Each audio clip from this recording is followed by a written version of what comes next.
chosen one. This message didn't find you by accident. You didn't stumble into this moment. It was orchestrated by the Spirit of God.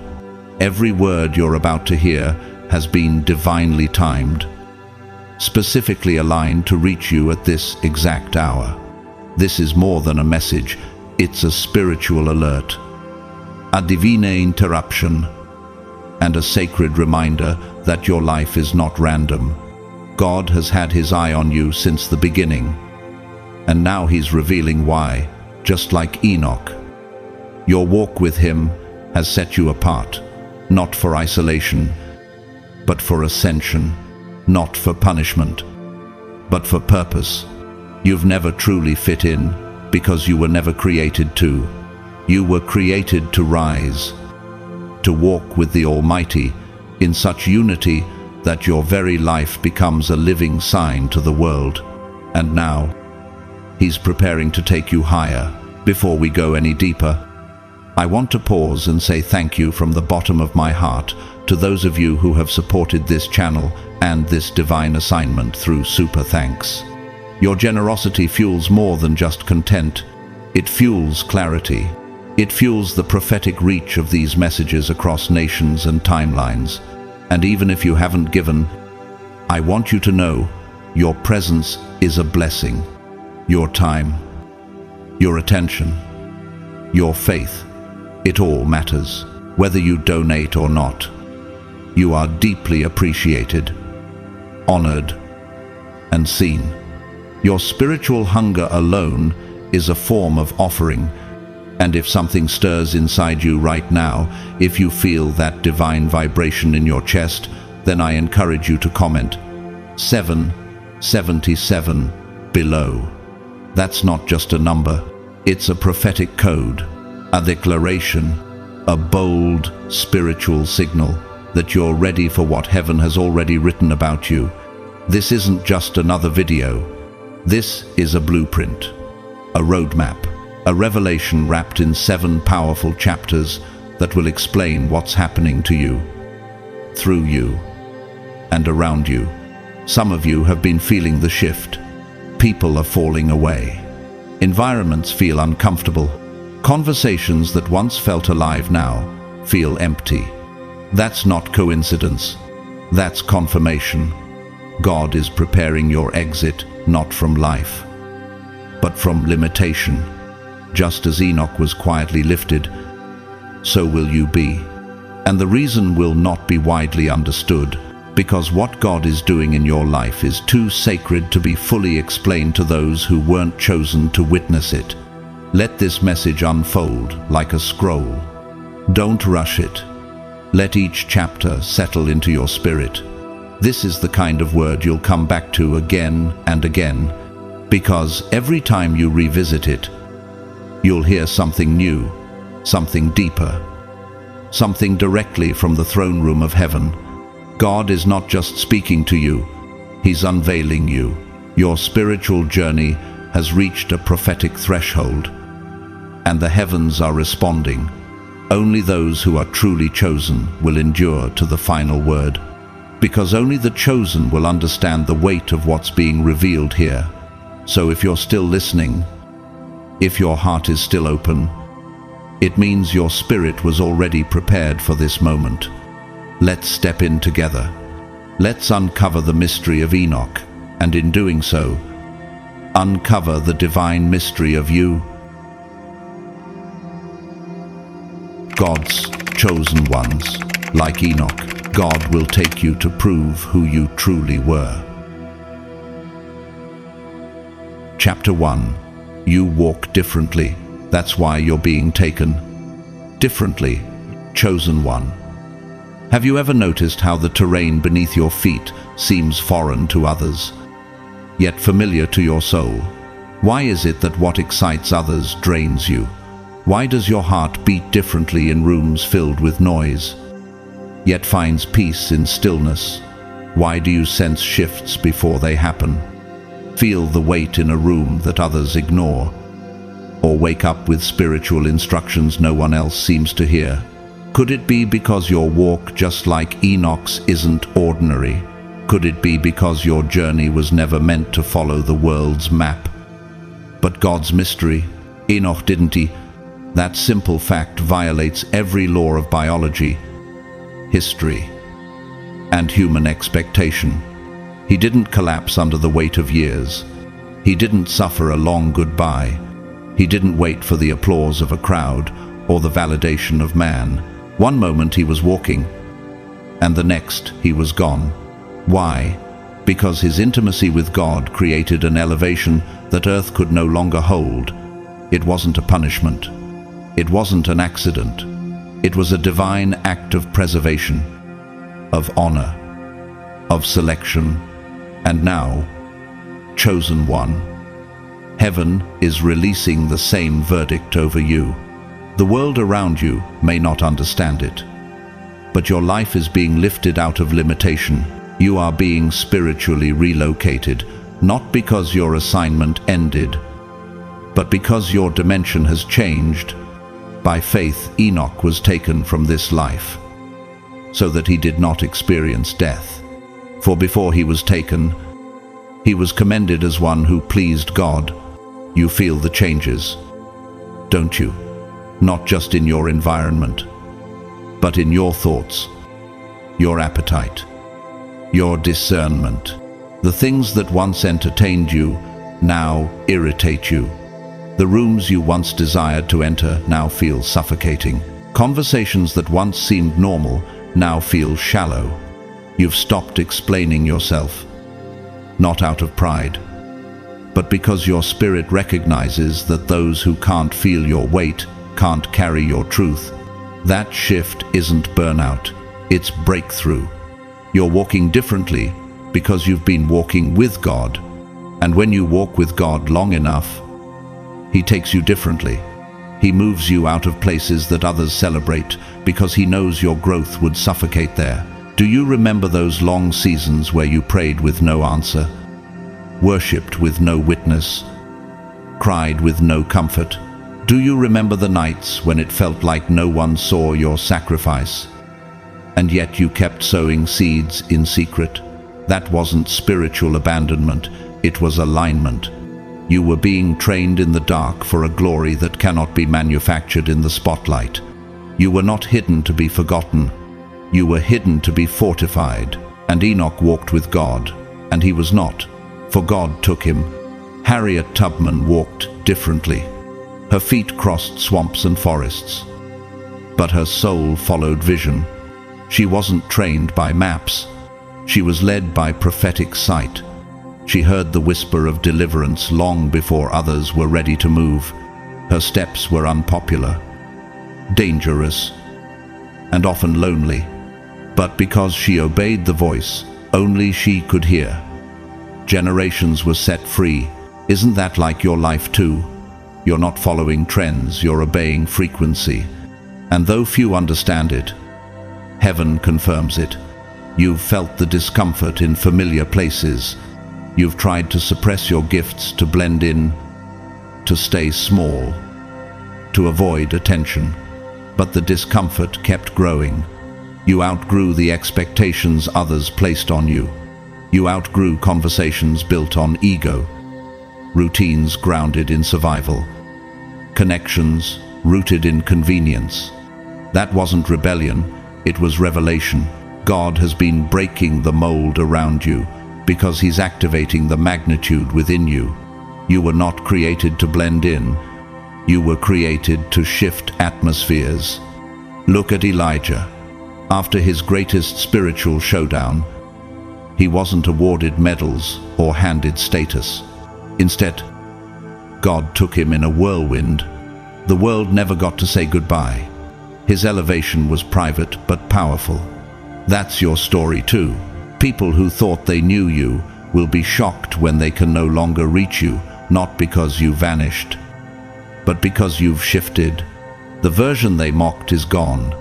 The version they tolerated has evolved. The frequency they once ignored is now out of their range. They'll search for you in old places. Call out your old name. Expect your old responses, but you've already walked out of that dimension. Come out from among them and be separate, says the Lord. Steve Jobs walked differently. He was ousted from his own company, ridiculed by industry insiders, and dismissed as obsolete. But during his time away, he envisioned the future. He didn't return the same. He came back carrying innovations that changed the world. His absence was not failure, it was formation. And what about you? What is being formed in you now? While the world assumes you've been silent, could it be that your disappearance is actually divine design? The steps of a good man are ordered by the Lord, and he delights in his way. Albert Einstein walked differently, labeled slow as a child. He was overlooked by traditional systems, but he wasn't broken. He was beyond their measurement. His walk didn't follow the predictable. His theories weren't birthed from textbooks, but from revelation. Just like your wisdom wasn't gained through books alone, but through fire, silence, and surrender. People may not fully understand the source of your depth, but they cannot deny the presence it brings. And chosen one, you're not becoming colder, you're becoming clearer. Your silence isn't disinterest, it's consecration. You no longer crave crowds. You crave communion. You're no longer hungry for platforms. You're the spiritor for presence. And in that stillness, God has whispered things to your spirit that you cannot even articulate with words yet, but they're there, woven into the blueprint of your future. Beyoncé, before rising as a solo force, went through a deliberate season of hiding, away from cameras, from chaos, from competition. She rebuilt her sound, redefined her message, and re-emerged, not as a pop star, but as a cultural force. That kind of shift doesn't happen in the open. It happens in consecrated silence. Could it be that your recent isolation isn't exile but refinement? You make known to me the path of life. In your presence there is fullness of joy. Chosen one, your absence from certain circles isn't bitterness, it's breakthrough. The silence you've kept isn't weakness, it's warfare. The changes in your appetite, your wardrobe, your schedule, they are not random. They are signs that you're walking with heaven now. And when you walk with heaven long enough, you'll start disappearing from the gravitational pull of what once bound you. You'll stop feeling obligated to explain yourself to people who were never assigned to your destiny. You'll stop giving CPR to dead environments.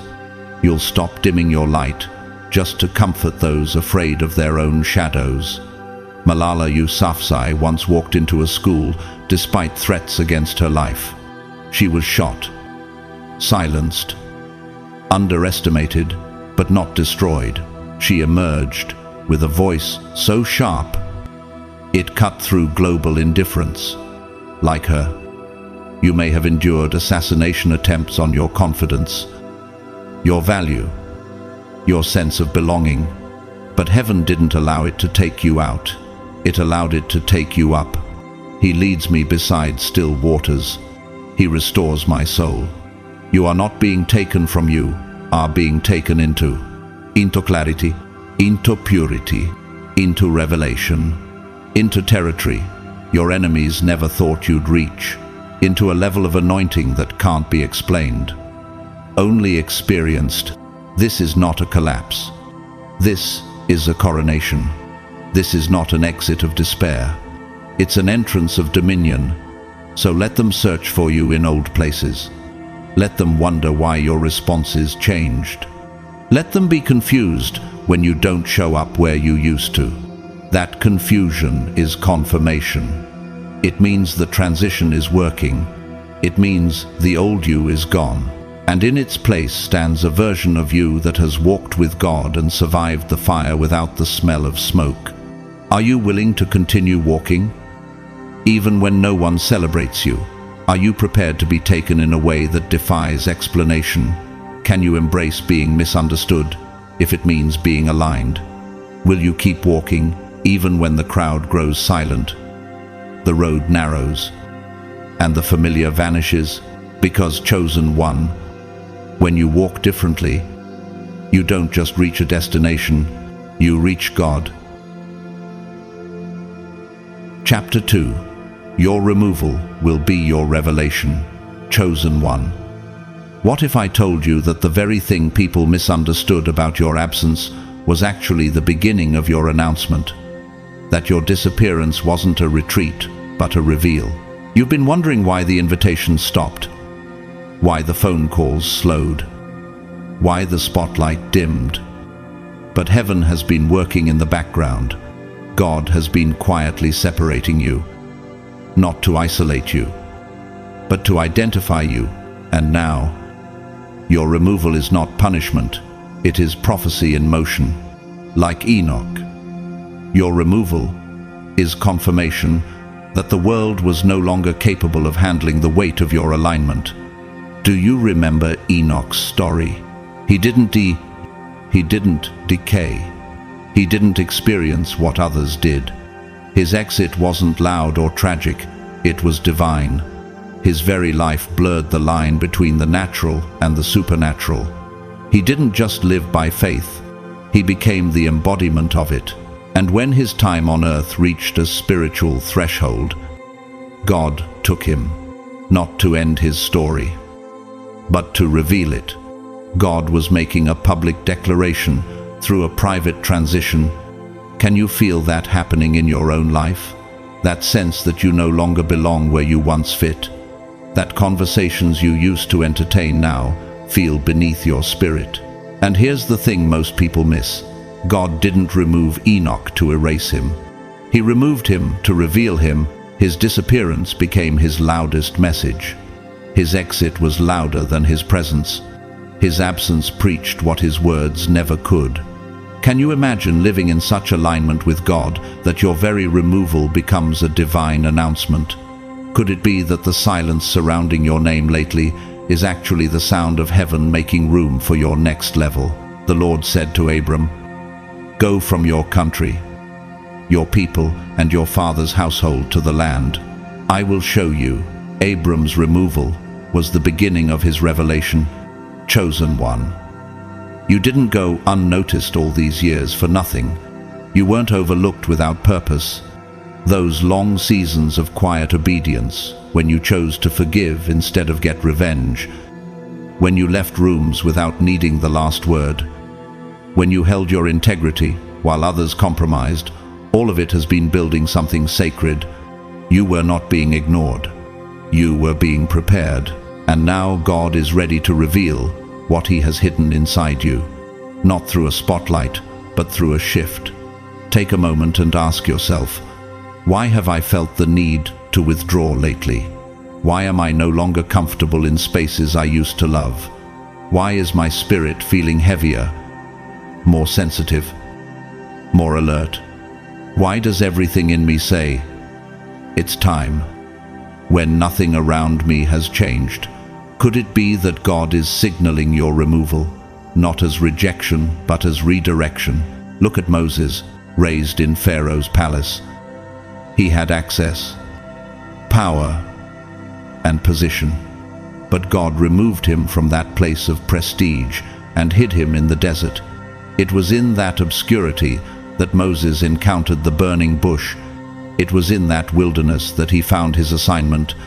Sometimes God has to remove you from familiar favor in order to release you into divine function. Could it be that your own season of isolation is where your burning bush is waiting? You've outgrown the assignments they celebrated you for. You've poured out your spirit in rooms that didn't even know how sacred your presence was. You've given wisdom to people who treated it like entertainment. And now, heaven is shifting you. The removal is coming not because you failed, but because you finished. Some rooms can't host your evolution. Some circles are too small for your calling. Some titles no longer match your anointing. And so, rather than asking for permission to grow, God is taking you into a space where growth is not only allowed, it's expected. There is a reason Jesus said to his disciples, "You do not realize now what I am doing, but later you will understand." They didn't understand his silence. They didn't understand his removal. But after the resurrection, the silence made sense.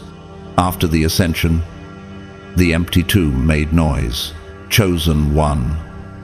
Could it be that your current silence is creating a future sound that will shake the very people who thought you were finished?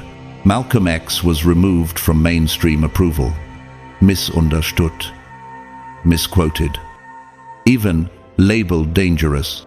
But with time, history unveiled the depth of his conviction and the truth of his vision.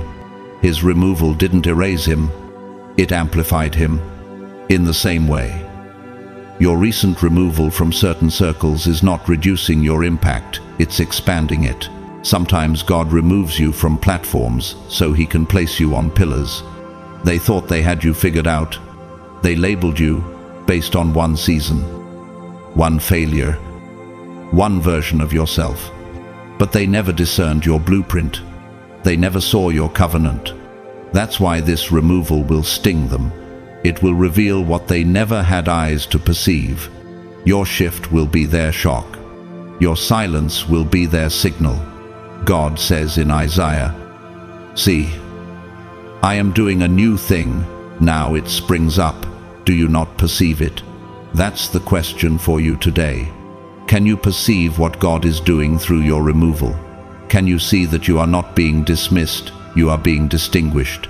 Think about Oprah Winfrey, fired from her first television job because she was deemed unfit for television, removed from a space that couldn't hold her presence.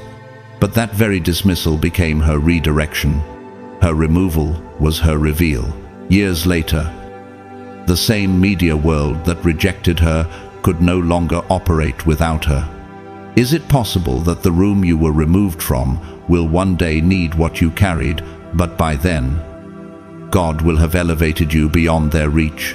Chosen one.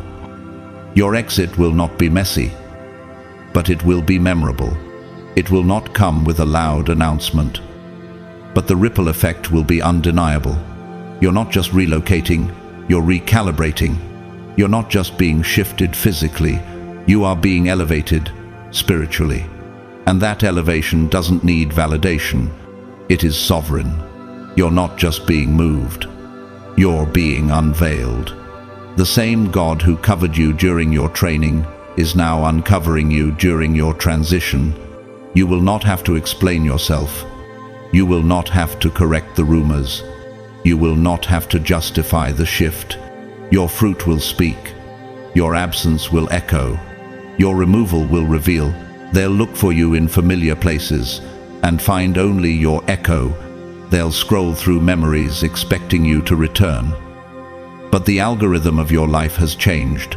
You've been uploaded into a higher frequency. You've been recoded for kingdom use. And now, what once tolerated, you will no longer be able to track you. And don't be surprised when the very people who dismissed you begin to chase your name. Don't be shocked when the silence makes them study what they used to skip over. Don't be afraid when those who overlooked your obedience now imitate your blueprint. It's not personal. It's prophetic. Esther was hidden for years in a foreign palace. No one knew her full purpose. But when the time came, God removed the veil, and her identity became a national revelation. Your life is following the same pattern. Heaven's about to reveal you not by noise, but by necessity, not by striving, but by positioning. The righteous will flourish like a palm tree. They will grow like a cedar of Lebanon. Do you know what this means? Chosen one, it means your removal is not a burial, it's a planting. And what grows from this next season will be unshakable, undeniable, and unstoppable. So don't grieve the places you're leaving. Don't mourn the circles that can't hold your next miracle. Don't explain your absence to people who never took the time to understand your presence. Walk forward with peace. knowing that heaven is announcing you without needing your voice. Your removal is the final confirmation that you were never common. You were never meant to stay long. You were never built to blend. You were always different, always marked, always chosen, and now, finally, revealed. Chapter 3. God's been hiding you in plain sight. Chosen one. Has it ever occurred to you that the reason people couldn't recognize you wasn't because you weren't radiant, but because your radiance wasn't meant for them yet? That the spiritual force you carry has been veiled not out of lack, but out of divine timing? Could it be that while others chased fame, you were being formed in fire? Could it be that while others campaigned to be seen, God intentionally cloaked your essence in silence, not to punish you, but to preserve what He was planting? Because when God hides a thing, it's not discarded, it's being set apart for revelation. You've been walking with God, much like Enoch, quietly, deeply, consistently. You didn't need billboards. You didn't need blue check marks or followers to validate your intimacy. While others built platforms, you built altars. While they sought titles, you sought truth. You weren't trying to be known, you were trying to be aligned. And that, chosen one, is the very reason heaven chose you. When the noise of the world grew louder, you leaned into stillness. When metrics became idols, you sought the presence of the one who counts differently. You measured your life by obedience, not outcome. And that's what made you dangerous to the systems of men and precious to the strategies of God. Remember what the Lord said in Proverbs: "It is the glory of God to conceal a matter. To search out a matter is the glory of kings." There is glory in being hidden. There is purpose in being veiled. What the world calls invisibility, God calls incubation. What others label irrelevance, heaven names as preservation. You have not been overlooked. You have been incubated in plain sight. Consider Frida Kahlo. Her art was born in the shadows of her suffering. Her power wasn't obvious in the beginning. She wasn't the loudest voice in the room. But her colors carried truth too raw to be denied. It wasn't until later that the world realized what had been dwelling among them the whole time. And isn't that your story? You've been present yet unseen, moving yet misunderstood, deep yet dismissed. Why? Because the world often does not recognize oil when it isn't in a bottle they expected. You've been assigned to jobs that made no sense to your spirit. You've sat in meetings and felt the weight of prophetic discomfort. You've walked through seasons where your gifts were underused, your insight unvalued, your wisdom unwelcome, and yet you stayed, not for approval, but for assignment. You stayed because God hadn't lifted you yet. You stayed because your obedience was never rooted in applause. And in that stillness, heaven watched. How many times have you sat in rooms that drained you spiritually, and yet you discerned divine reasons for being there? How often did your spirit whisper, "This is temporary"? Even while everything in you wanted to run. What if I told you those seasons weren't failures, they were formation? That every room that didn't recognize you was a classroom for your future throne. Jesus himself was hidden for 30 years before stepping into public ministry. 30 silent years. No spotlight, no platform, just presence. He walked among neighbors who didn't know he was the Messiah. He lived among relatives who didn't recognize the deliverer in their own bloodline. God's strategy hasn't changed. He still hides his most powerful instruments in plain sight until the appointed time. Could this be why your breakthrough feels so near, yet so private? Could this be why your influence is growing in the spirit before it ever touches the screen? Your invisibility was never rejection, It was protection, like Noah building a boat with no rain in sight. You've been constructing something the world wasn't ready to witness. And what do you do when you're carrying something holy in an environment that treats the sacred like the common? You stay hidden. You let God preserve what others would mishandle. That's why He kept you from certain relationships. That's why He let them walk away. That's why the promotion didn't come when you wanted it. Not because you were unworthy, but because you were overqualified for where you were. The Bible says in Isaiah, He had no beauty or majesty to attract us to Him. He was despised and rejected by mankind, a man of suffering and familiar with pain. Even Jesus didn't walk through life dripping in the obvious. His presence was wrapped in simplicity, His glory veiled in humility. That's why some missed Him, and that's why many have missed you. Because you weren't flamboyant. You were faithful. You weren't loud. You were listening. And in a generation obsessed with being seen, you've chosen to be still. Even Nikola Tesla, a man whose innovations lit the world, lived most of his life in obscurity. His ideas dismissed, his genius ignored. But now, long after his exit, the world scrambles to understand what they once overlooked. Could it be that your value, too, will be clearer once your presence shifts? Could your silence be setting the stage for a revelation that will leave many stunned? Chosen one, don't second-guess the quiet seasons. Don't resent the years of being the unseen servant. Don't let discouragement lie to you about your worth. If God trusted you to be hidden, He's preparing you for a revealing that requires weight. He never hides the trivial. He hides the treasures. The psalmist wrote, "You are my hiding place. You will protect me from trouble and surround me with songs of deliverance." That's not just a verse, it's a confirmation. Your hiding place was also your building place. You weren't stuck, you were secured. You weren't delayed, you were being deepened. And some people, let's be honest, only knew how to handle the undeveloped version of you. They liked you better when you were unsure, quiet, dependent. But now that your discernment has matured, your boundaries have been established, and your eyes are open, they feel your shift, and instead of celebrating it, they question it. But don't shrink. Don't apologize. You weren't made for those who only love your silence. You were made to roar when the Lion of Judah says it's time. Look at Misty Copeland, the first African-American female principal dancer with the American Ballet Theatre.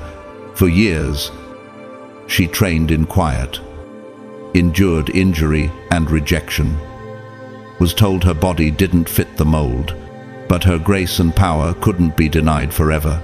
One day, the curtain lifted, and what had been hidden behind the scenes became the new standard. Your curtain is lifting too. You've been rehearsing long enough. It's time for the reveal. Some won't understand your worth until your phone no longer rings, until your seat at the table sits empty, until your name comes up in conversation and all they have is a memory. And that ache, that void, that quiet space left in your absence, it will become their realization. They will recognize too late that presence is not promised. Access to the chosen is not a guarantee, it is a privilege. God is about to remove the veil, layer by layer. No dramatic fireworks, no campaign, just quiet power, subtle shift, sacred unveiling. You won't need to say a word. The oil on your life will speak volumes. The anointing will go ahead of you.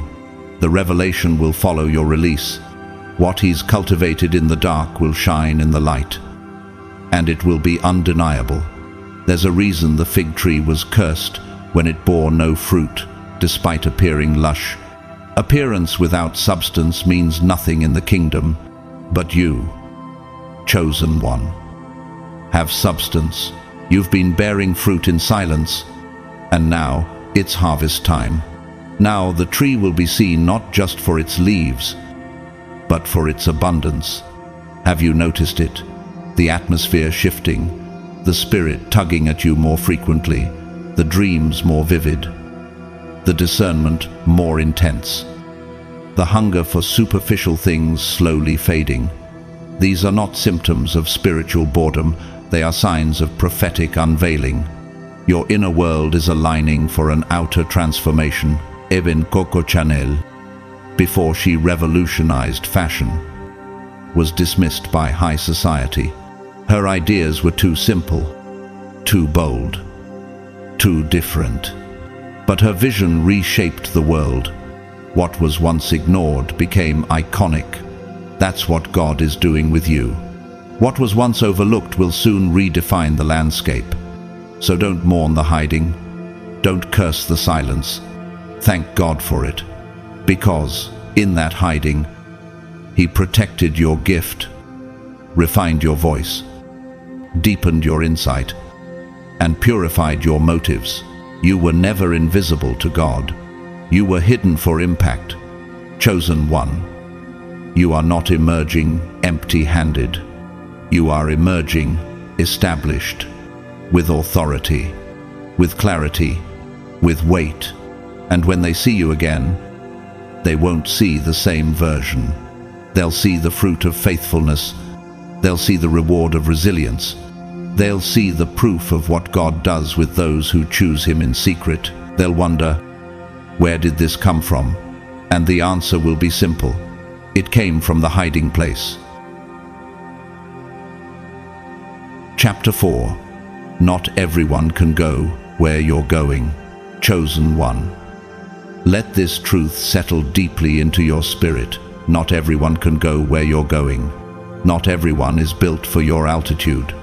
Not everyone has the capacity to breathe in the atmosphere that God is calling you to walk in. And that's not arrogance, it's alignment. You are not ascending because you're trying to leave people behind. You're ascending because God is pulling you up. You're not distancing yourself because you think you're better. You're being extracted by divine strategy for a mission that demands focus, purity, and a level of obedience others simply aren't ready for. When Enoch was taken, he didn't invite a crowd. He didn't gather a support group or give the world a farewell message. There was no performance, no applause, no announcement. Just a quiet vanishing into glory.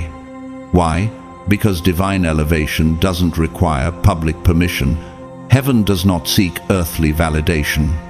And when God takes a chosen one higher, He does so in a way that often looks like isolation to men, but it's intimacy in the spirit. Are you willing to go alone if it means going with God? Are you ready to walk forward without explanation, without validation, without applause, knowing that obedience is the only confirmation you need?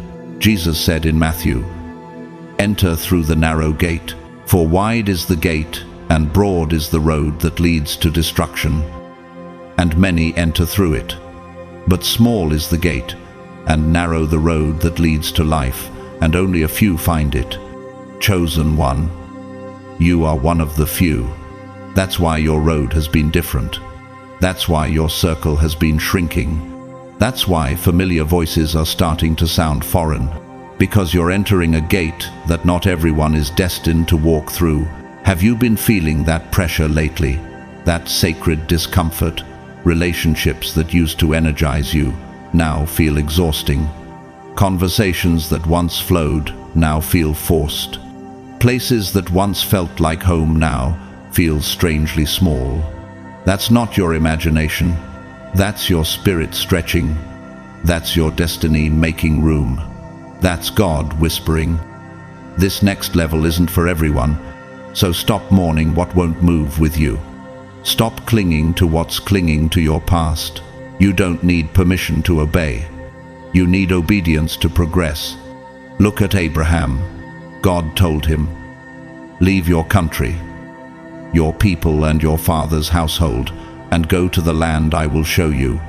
No map, no entourage, just a word. And Abraham had to go alone. He couldn't bring everyone. Why? Because destiny is not a community project. It's a personal covenant. Some people are not your co-laborers, they were just your comforters. And now, God is calling you out of comfort and into covenant. Are you brave enough to let go of what's familiar to embrace what's holy? Think of Rosa Parks. Her silent resistance was not about noise or crowds, it was about conviction. When she refused to move, she stood alone. But her obedience sparked a movement. She didn't need a majority, she needed a moment. Could it be that your small act of walking away is actually creating a ripple in the spirit? Could your obedience today be setting fire to an awakening for others tomorrow? Chosen one. Understand this. Divine elevation often begins with divine elimination. Before God multiplies your influence, He subtracts your distractions. Before He expands your territory, He prunes your circle. Before He releases the next assignment, He relieves you from the unnecessary attachments. This is not rejection, it's refinement. What feels like loss is really liberation. What looks like absence is really acceleration. David had to leave the fields before he could wear the crown. But he didn't bring the pasture with him. He had to leave some things behind: old mindsets, old limitations, even old relationships. Chosen one. What are you still dragging into your destiny that no longer has the grace to grow with you? What are you still holding on to out of loyalty when God is asking for surrender? You've noticed it, haven't you? People you once trusted now seem distant. Friends you confided in are no longer responding. Invitations are slowing down. But here's what they don't understand. They didn't cut you off. God cut you free. He cut you free from emotional dependencies, toxic expectations, and stale atmospheres. He removed what you didn't have the strength to walk away from, because He loves you too much to let you drown in shallow waters when He's called you to walk on deep seas. In Luke's Gospel, Jesus says, "No one who puts a hand to the plow and looks back is fit for service in the kingdom of God." This is not the time to look back. Chosen one. Not the time to chase explanations or tie up loose ends. Some people won't understand your exit until years from now, and that's okay. God isn't asking them to understand. He's asking you to obey. Stop watering dead soil. Stop apologizing for choosing peace over popularity. Stop explaining your evolution to people who are committed to misunderstanding you. Even Taylor Swift had to re-record her music catalog to reclaim ownership. She faced backlash, criticism, and isolation. But her decision redefined how artists take back control of their creative voice. She didn't do it for applause. She did it for alignment. That's what you're doing too. You're reclaiming your purpose, your boundaries, your pace. You're not being rebellious. You're being responsible with your mantle. You're not being rude when you pull away. You're being reverent with your calling. You're not being difficult.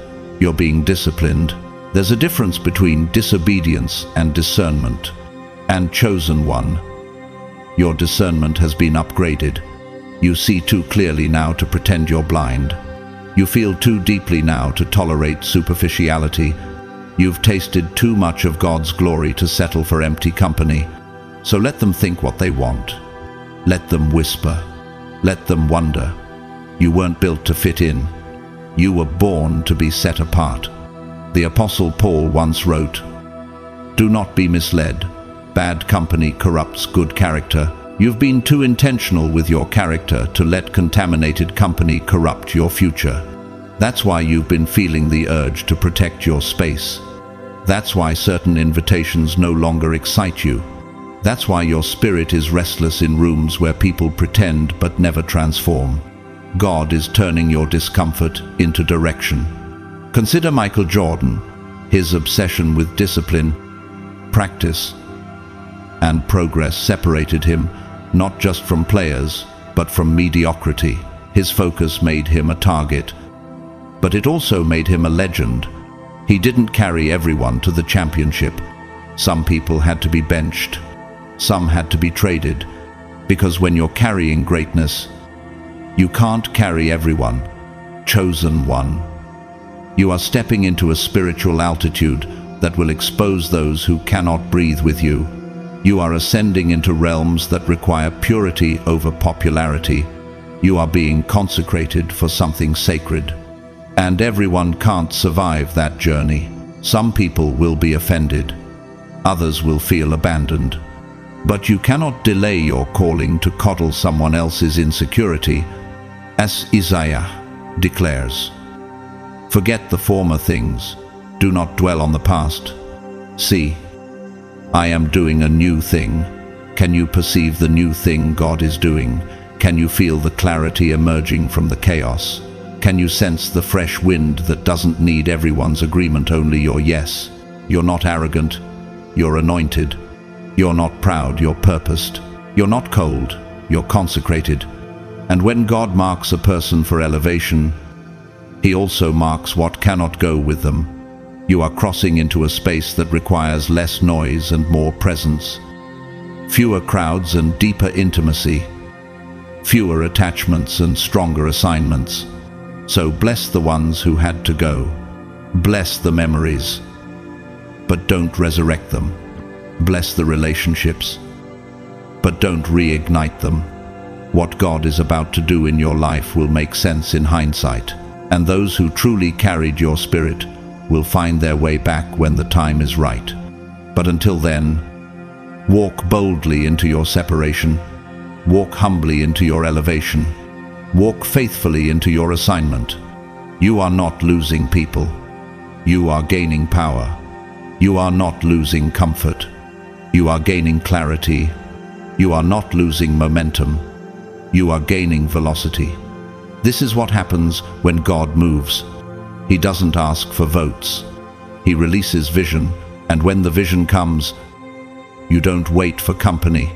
You walk with conviction. Not everyone can go where you're going, but the good news is, you're going anyway.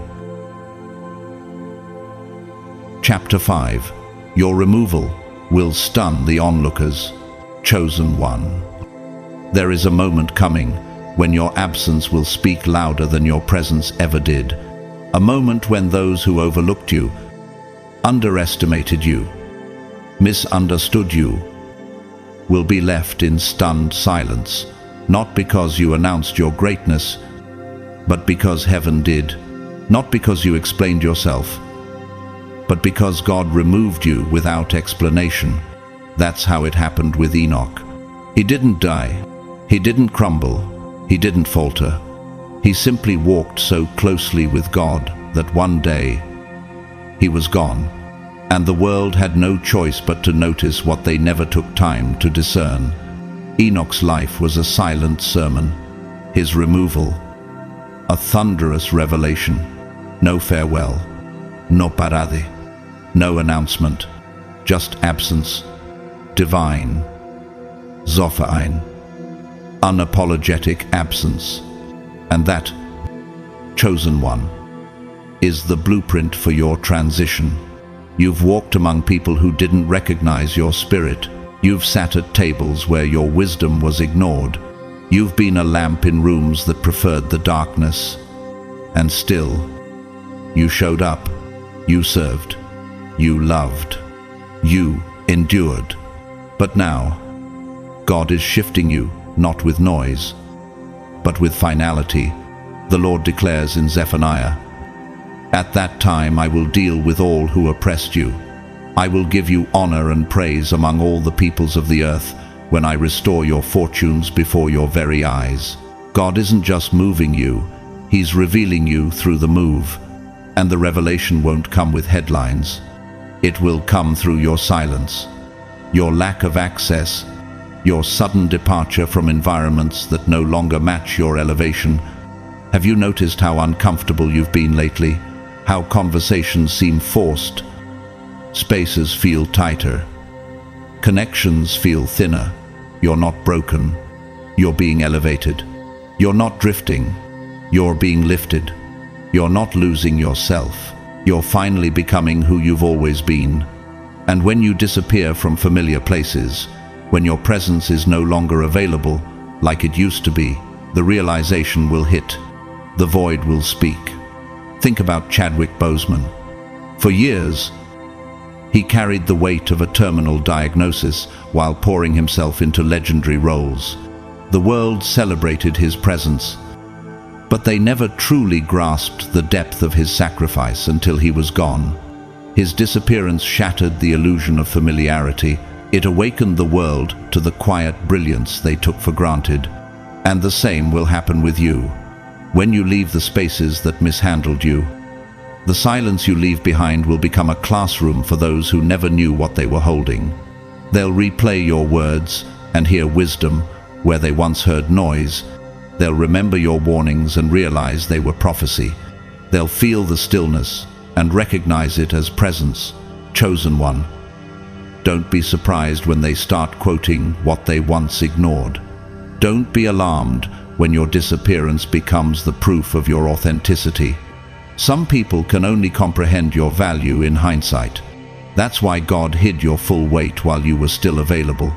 He allowed the misunderstanding because the revelation required distance. In 2 Kings, the prophet Elijah is taken up in a whirlwind as Elisha watches in awe. The moment is sudden, shocking, and irreversible. Elisha cries out, my father, my father." The chariots and horsemen of Israel, realizing in that instant what was truly departing. He didn't cry because Elijah spoke louder. He cried because Elijah was gone. Sometimes, the only way people recognize the prophet is when the prophet leaves. And your departure is about to stun some onlookers who thought they had you figured out.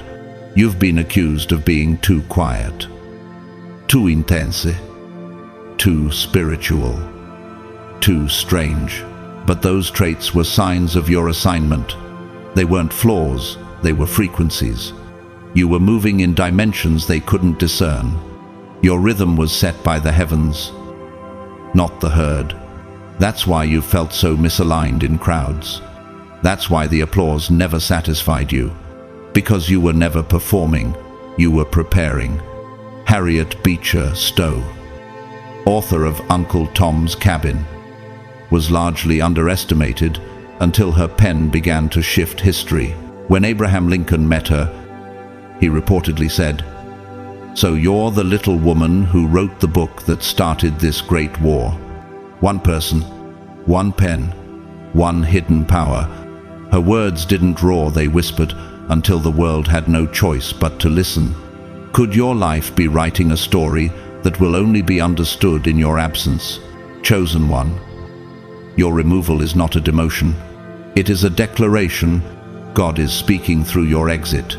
Not everyone will grasp it immediately. Some will pretend nothing changed. Others will try to fill your space with substitutes. But your anointing isn't replaceable. Your assignment isn't transferable. And your essence can't be duplicated. When you leave, the echo you leave behind will expose what they never had the capacity to honor. Psalm 126 says, "Then it was said among the nations, the Lord has done great things for them." That's the level of astonishment your transformation will provoke, not just among close observers, but even among those at a distance. Your shift will become testimony. Your relocation will become revelation. And your absence will become evidence. You're not just leaving, you're being lifted. You're not vanishing, you're ascending. The systems that kept you small will no longer have access to your light. The people who labeled you will no longer have language for your level. You were born to disrupt their understanding of what's possible, and you're doing it not by shouting, but by vanishing from the places that never deserved your consistency. Have you ever thought about Anne Frank, a young girl, hidden in an attic during the darkest of times? She never stood on global stages, never had a platform, never lived to see her own impact. And yet, her absence, her silence left behind a diary that speaks louder than generations of speeches. Could it be that your current silence is producing a record that will awaken nations? You've been speaking life, and they didn't hear it. You've been radiating light, and they ignored it. You've been giving truth, and they brushed it off. So now, God is removing you not to punish them, but to fulfill prophecy. They had access, and they didn't recognize it. They had proximity, and they wasted it. But God wastes nothing. He uses even your exit as an altar. He uses even your absence as an announcement. Isaiah declares, "Arise, shine, for your light has come, and the glory of the Lord rises upon you." This is not just about elevation. This is about distinction. You are no longer hiding in plain sight. You are being removed from the field to be planted in the palace, from the crowd to the cloud, from familiarity to favor. And yes, it will shock them, because to them, you were always just you, just the helper, just the quiet one, just the faithful one, just the background support. But God never saw just. He saw a chosen vessel, a royal priesthood, a prophetic voice. And now, that voice will no longer be contained. You're not retreating. You're being repositioned, and the silence you leave will shout on your behalf. They will ask each other, "Did we miss something?" Yes, they did. Why didn't we notice sooner? Because they weren't supposed to. Can we get them back? No. Because your season there has been sealed. Your oil has been collected. Your chapter has been closed. And when they finally look up, it will be too late to recover what they mishandled. Even Nikola Tesla, misunderstood in his lifetime, mocked by many, has now become the very blueprint for innovation. His genius, buried by ignorance, was only celebrated after he was gone. The world took him lightly until the world caught up, and some people around you will only realize how ahead of your time you were after they've run out of time with you. So, chosen one, don't explain, don't announce, don't delay. Walk out of the old assignments with peace. Let God seal the doors. Let heaven do the talking. Your elevation is an answer to prayers you whispered through tears. Your release is the response to the loyalty you gave without applause. This is not punishment. This is proof. Proof that you were never just passing through, you were planting something eternal. Proof that your posture in private meant more than titles in public. Proof that your silence was never emptiness, it was sacred authority. And when it's done, and your seat is empty, and your name is no longer called, and your face is no longer seen, the revelation will begin. They will say, "We should have listened. We should have honored them. We should have paid attention." But by then, you'll be gone, lifted, planted elsewhere, hidden again this time, in glory. Because just like Enoch, your exit was never an ending. It was the unveiling of who you truly were. And the echo of your removal will outlive the noise of their dismissal. Chapter 6. This exit is not an end. It's an ascension. Chosen one.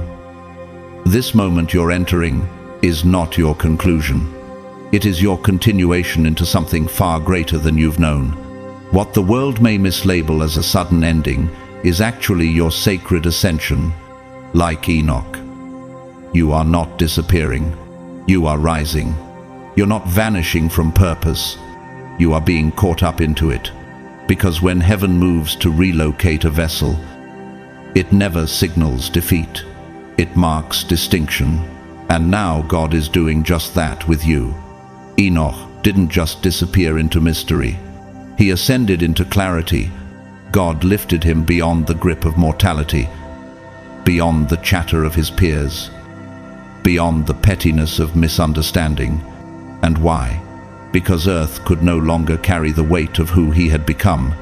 His assignment had evolved to a dimension that no longer required visibility to be validated. His removal was not about absence, it was about access. He accessed something eternal, something holy, something beyond the veil. And chosen one, your life is following that same path. Have you felt it? The discomfort in your atmosphere, the call in your spirit to move without a map? Have you noticed that what once satisfied you now stirs you? That what once felt like home now feels like confinement?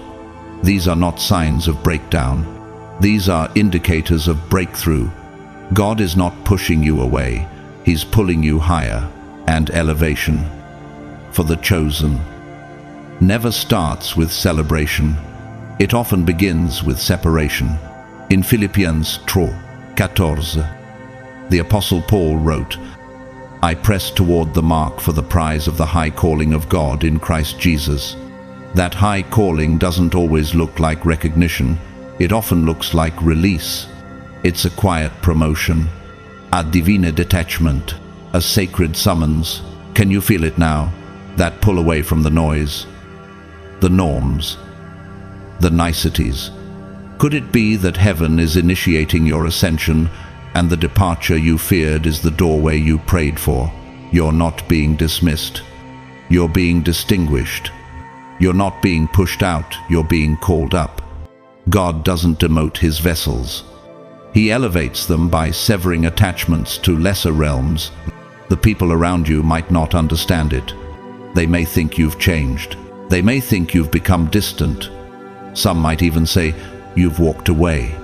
But what if God took you, just like he took Enoch? What if he removed you not because you were failing, but because you were finished? Consider the life of Emily Dickinson. During her lifetime, she withdrew from the public eye. Most saw her as reclusive, quiet, even haute. But after her death, the world discovered her hidden brilliance. Her poetry became a literary landmark. Her voice, though silent in life, echoed beyond her years. Chosen one. What if your exit is preparing to reveal a legacy the world won't comprehend until after your silence? You may feel as though you're losing something right now. Old relationships, familiar environments, safe rhythms. But what if I told you that what you're losing is actually what was limiting you? That what feels like goodbye is actually God saying, "Welcome to higher ground. You're not being replaced. You're being reassigned. You're not being abandoned. You're being aligned. You're not vanishing. You're ascending." Psalm 18, 33 declares, "He makes my feet like the feet of a deer. He causes me to stand on the heights." That is exactly what's happening now. God is training your footing for the mountains ahead. And yes, it's steep. Yes, it's lonely. Yes, it's stretching you in ways you never imagined. But chosen one, don't confuse the pain of climbing with the punishment of rejection. You're not being cast out. You're being caught up into wisdom, into purpose, into prophetic clarity. This is what spiritual ascension looks like. It's not always dressed in bright lights and applause. Sometimes it's wrapped in quiet departures, misunderstood silence, and unspoken decisions. Sometimes it doesn't come with an announcement. It comes with a holy hush. But behind the hush, behind every closed door, is a divine corridor, a passage only the anointed can walk. And chosen one, you're walking it now. You are stepping into dimensions your past cannot follow, realms your old habits cannot survive, heights your old mindset cannot endure. And that's why it feels strange. Because you are growing wings in a place where others are still walking. You're speaking language that others haven't yet learned. You're seeing things in the spirit that others still dismiss. But that's not a sign to stop. It's confirmation to keep going. Consider Steve Jobs, removed from Apple in his early years. He was seen as a failure, a misfit, but in his time away, he built Pixar. He refined his vision, and when he returned, he didn't just run a company, he redefined an industry. Sometimes, the exit isn't the end, it's the upgrade.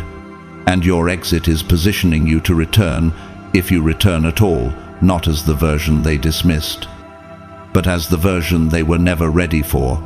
The prophet Isaiah wrote, "Those who hope in the Lord will renew their strength. They will soar on wings like eagles. Eagles don't soar in crowds. They ascend alone. And their elevation isn't seen until they're above the clouds." You've been flying in private for a while now, haven't you? Navigating wind currents no one else understands. Feeling things no one else senses. Seeing from altitudes others mock, because they've never tasted the sky. But here's the thing about ascension. It doesn't always come with company. Sometimes you have to leave without closure.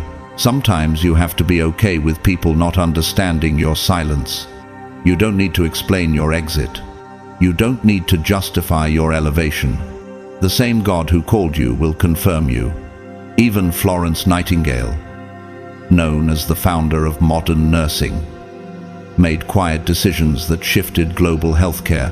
She didn't wait for titles or praise. She followed her divine conviction in the dark, and in doing so, created systems that still heal today. Chosen one. The shift God is doing through you doesn't need spotlight to be significant. It only needs surrender. Don't look for fireworks. Don't expect fanfare. This shift may feel small on the outside, but inside, it's seismic. The way your thoughts are changing, the way your prayers have deepened, the way your appetite for distraction has died, that's ascension. You're not interested in gossip. You crave glory. You don't chase influence. You long for intimacy with God. You don't need crowds. You desire clarity. That's the mark of one who has outgrown the realm they were born into.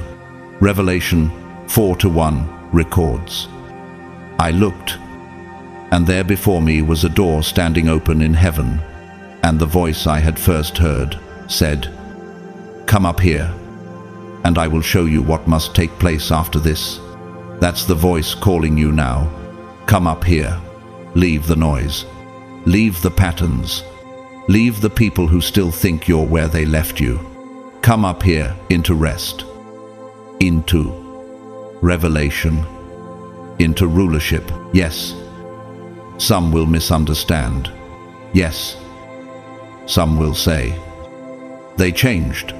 But what they don't understand is you didn't just change, you were called up. You didn't just disconnect, you were drafted into something eternal. They'll whisper, but your walk will speak louder. They'll speculate, but your fruit will confirm what their pride refuses to admit. You were never common. You were never theirs to keep. You were marked for this very moment. Oprah Winfrey once said, "The biggest adventure you can take is to live the life of your dreams." But chosen one, your adventure isn't just about dreams, it's about divine destiny. And that means walking through exits that feel empty, only to discover they're the gateway to everything God has promised. So don't mourn the departure. Don't grieve the silence. Don't curse the loneliness. This isn't a grave, it's a gateway. This isn't a failure, it's a flight. And when you look back, and you will, you'll see that every person who left, every door that closed, every opportunity that dried up was heaven's way of saying, "You're too heavy with glory to stay grounded. No, you're being lifted." Chosen one. Mentally, emotionally, spiritually, relationally, even financially. God is ascending you in every area, and not because you begged for it, but because you honored the hidden places. You whispered, yes, when no one was watching. You chose worship when weariness tried to take your voice.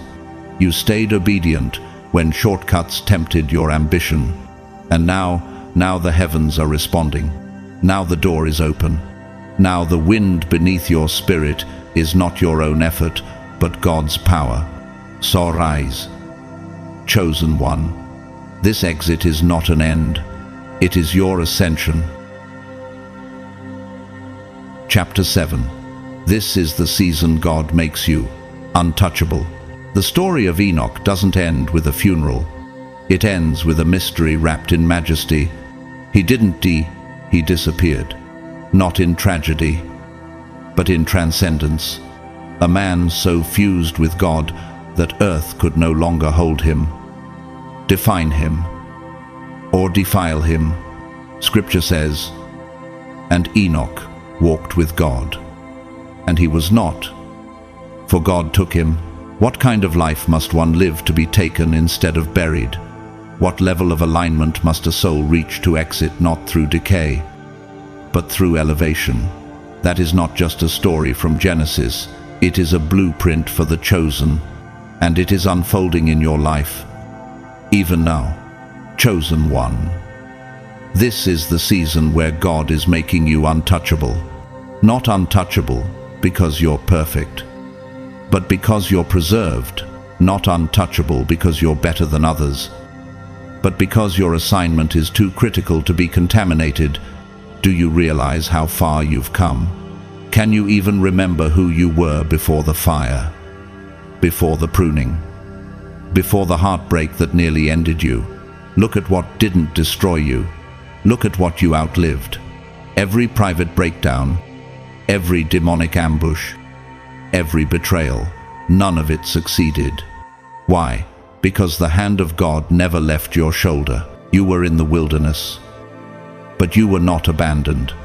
You were in the valley, but not out of reach. And now you're emerging, not just as a survivor, but as a sealed vessel. Isaiah 54:17 proclaims, well in teen, no weapon that is formed against thee shall prosper. But chosen one, it goes deeper. Not only will the weapon fail, but in this season, the very hands that forged it will be exposed. The lies spoken about you will boomerang. The curses hurled at your name will fizzle out in midair, because when God decides to make someone untouchable, He doesn't negotiate with hell. He doesn't ask for permission. He doesn't consult your haters or your history. He simply covers you with something they can't comprehend and says, this one is mine. Oh, but here's the secret. Many overlook before God makes you untouchable. He makes you uncomfortable. He isolates you. He separates you from crowds that call themselves friends, but carry serpents in their hearts. He shuts doors that once opened easily. He allows rejection to sharpen your vision and silence to amplify His voice. Have you felt it? The way old environments now irritate your spirit, the way small talk feels like sandpaper to your soul. That's not arrogance. That's discernment. You've outgrown the noise. You've been upgraded to stillness, because only in stillness can you carry glory. Only in quiet can you hear divine strategy. Remember Nelson Mandela. He was isolated for 27 years, in a prison cell, forgotten by many, underestimated by most. But in that silence, something untouchable formed in him. A resolve, a vision, a strength that, when finally revealed, broke a nation's chains. Your isolation isn't exile, it's incubation. Something in you is being fortified. Something holy. Something dangerous to darkness. And when you step forward this time, you won't need validation. You'll walk in demonstration, The reward for your hidden season is not fame, it's favor. And favor makes you untouchable in ways titles never could. You'll walk into rooms and shift atmospheres without a word. You'll make decisions that confound your enemies. You'll carry such peace that it will agitate chaos. Why? Because your spirit will testify of a realm they've never entered. A realm where gossip can't reach. Where demonic warfare loses jurisdiction. Where man's opinions carry no authority. How does one get there? Through obedience. Through surrender. Through a journey few are willing to take.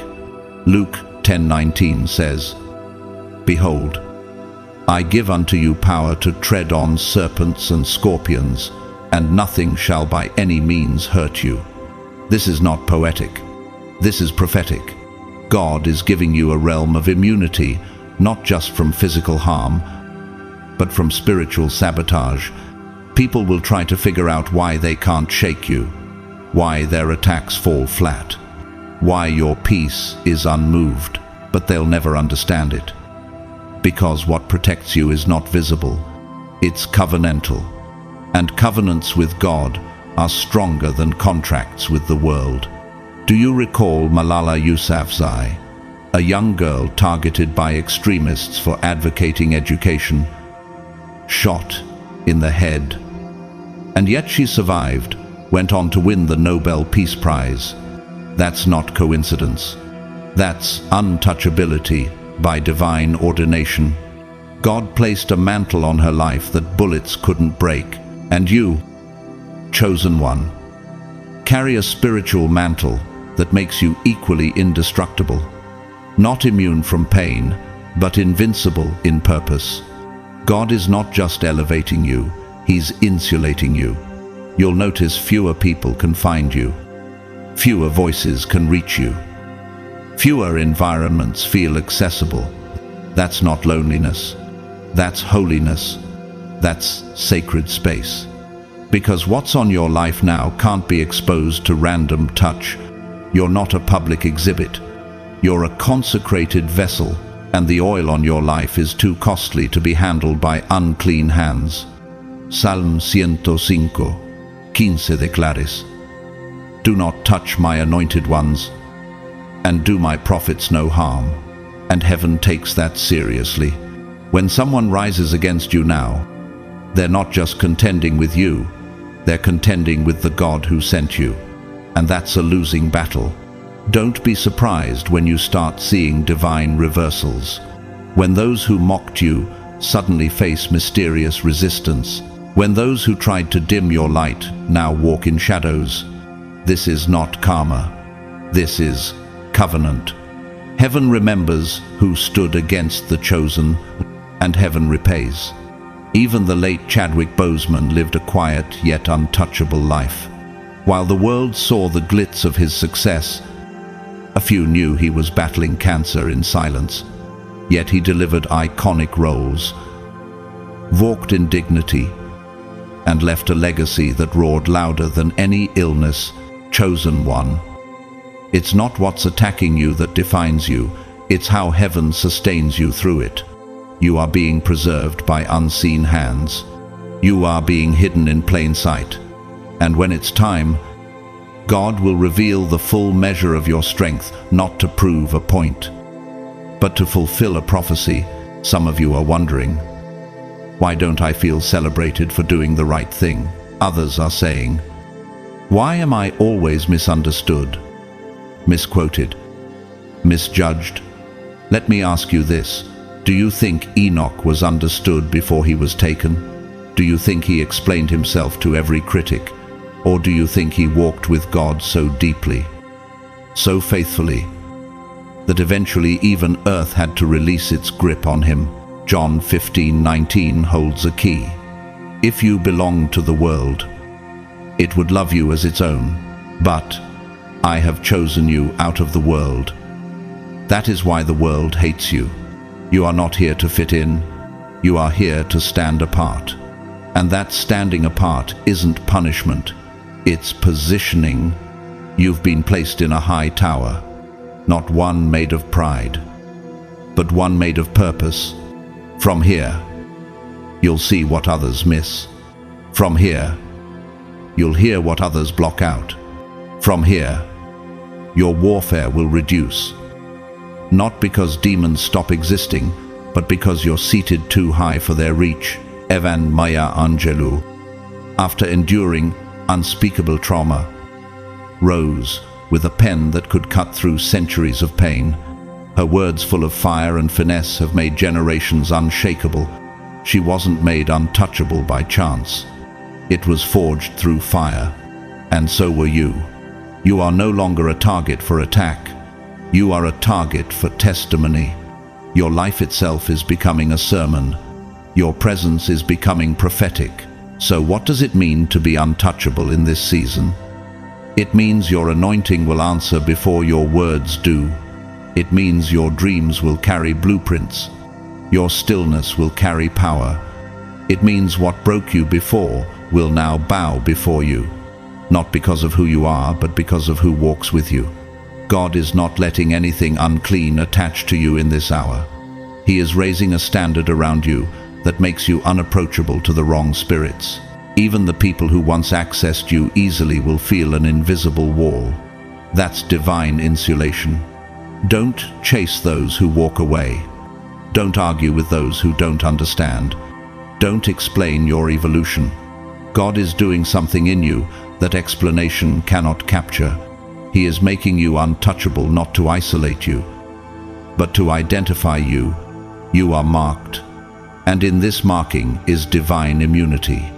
So let your peace offend them. Let your silence confuse them. Let your glow disturb the darkness. You are stepping into a realm where spiritual attacks bounce back, where lies lose their sting, where you walk past plots untouched, because no curse can rest on what God has breathed upon. No slander can stick to what heaven has sealed. This is your season of immunity. This is your hour of protection. This is your moment of divine distinction. You're not just walking with God, you are surrounded by Him, shielded, elevated, untouchable. Welcome to the realm Enoch lived in. You didn't just survive to be seen. You were purified to be sealed, and sealed. You now rise.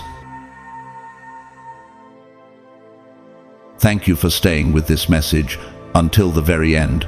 If you're still reading, it means something in your spirit has been stirred, something sacred, something eternal, something not of this world. And that alone is a sign that you are among the ones God has chosen for such a time as this. This was never just a message, it was a mirror, revealing who you truly are and where you are about to go. Like Enoch, your walk is no longer about simply surviving this life. It's about ascending beyond it. Your obedience, your consecration, your quiet endurance in a noisy world, it has built something in the spirit realm that cannot be denied. God is not just pleased with you, He is preparing to lift you, not for fame, not for ego, but for evidence. Your life is becoming the proof of God's intention on earth. You may not have fully understood why you had to be hidden, why relationships crumbled without reason, why silence seemed to surround your calling like a veil. But now it's becoming clear. It was all part of God's design. He was preserving you from contamination. He was shielding your oil from premature exposure. He was teaching you to trust Him in the quiet, so that when He raises you in the open, your heart will remain anchored. That's what happened with Enoch. He didn't vanish because he was weak. He ascended because he was ready. And you, chosen one, are now stepping into that same spiritual blueprint. You won't need to explain it to everyone. You won't need to defend your shift. Because when God takes you, it speaks for itself. Many will be left stunned. They'll realize, too late, that you were never just another face in the crowd. You were a divine message, in human form, a sign of God's power, faithfulness, and precision. Your exit will leave a silence that roars, a stillness that speaks, a disappearance that delivers revelation. And as you step into this next dimension mentally, spiritually, emotionally, even financially, there will be no doubt that this is the Lord's doing. He is elevating you, to protect you, to establish you, to use you in ways the world has never seen before. You're not just being removed from something, you're being released into something, and that something is divine. To everyone who has walked this journey with us, I want to offer my heartfelt thanks. Whether this is your first time encountering this message or you've been here from the beginning, I'm grateful for you. Your presence, your listening ear, your open spirit, it means more than you know.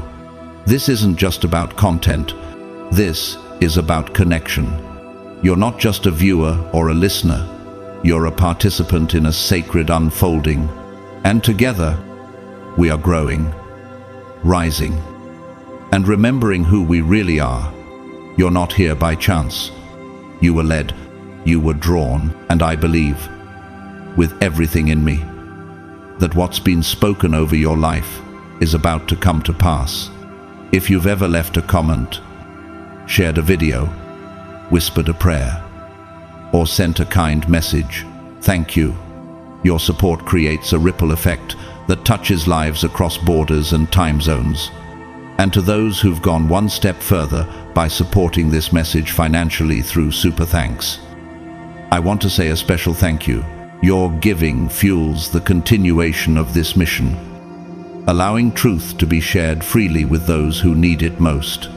But let me be very clear, whether you give or not, you are deeply appreciated. Your presence alone is a gift.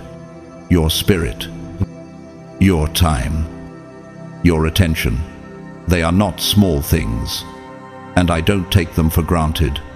Giving is never required, but it is always appreciated. If you feel led to support this message, you can do so through the Super Thanks option. But whether or not you give, know this: you are loved, seen, and honored. Now let me speak a blessing over you as we close this chapter. I bless your walk that it may be steady. Even when the road feels unfamiliar, I bless your discernment that you may recognize what is divine and what is distraction. I bless your heart that it may be protected from bitterness and filled with the peace that passes understanding. I bless your future that every door opened to you would be ordained, and every door closed would be confirmation. I speak clarity over your confusion. I speak courage over your hesitation. I speak victory over your waiting. You have not been forgotten. You have not been passed over. You have not been overlooked by heaven. In fact, you've been reserved. You've been hidden for holy reasons. And now, the unveiling is here. The shift is happening. The old season is closing, and the new one is demanding your full attention. So, don't shrink back. Don't doubt what you've heard in your spirit. Don't second-guess your intuition. God is not just with you, He's ahead of you, preparing a place that matches what He placed inside you. You're not walking alone. You're walking in step with destiny. You don't need a crowd to confirm your calling. You don't need applause to validate your purpose. You don't need a platform to make your presence matter. What God has spoken over your life will not return void. What He began, He will finish. What He promised, He will perform. And when He lifts you, because He will lift you, it will not be because you demanded it. It will be because you were faithful when no one was watching. And heaven always rewards faithfulness. So I leave you with this: walk boldly. Chosen one, step with intention, carry your anointing with humility and power. You are not who you used to be. You are not stuck. You are not broken. You are being transformed. And very soon, the world will see what God saw in you all along. But even if they never see it, it's enough that God did. He chose you. He's walking with you. And like Enoch, one day your life will say what your words could never explain, that you were not just a person, you were a prophecy. If this message spoke to your heart, let it be known. Share it. Comment with the words, "I walk with God." Let the atmosphere know where you stand. Let heaven see your agreement. Let hell see your resilience. You are not ordinary.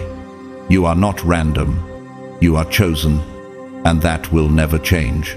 May God bless you, keep you, and lift you in ways only He can. Your life is proof that God is still in the business of walking with His people and taking them higher.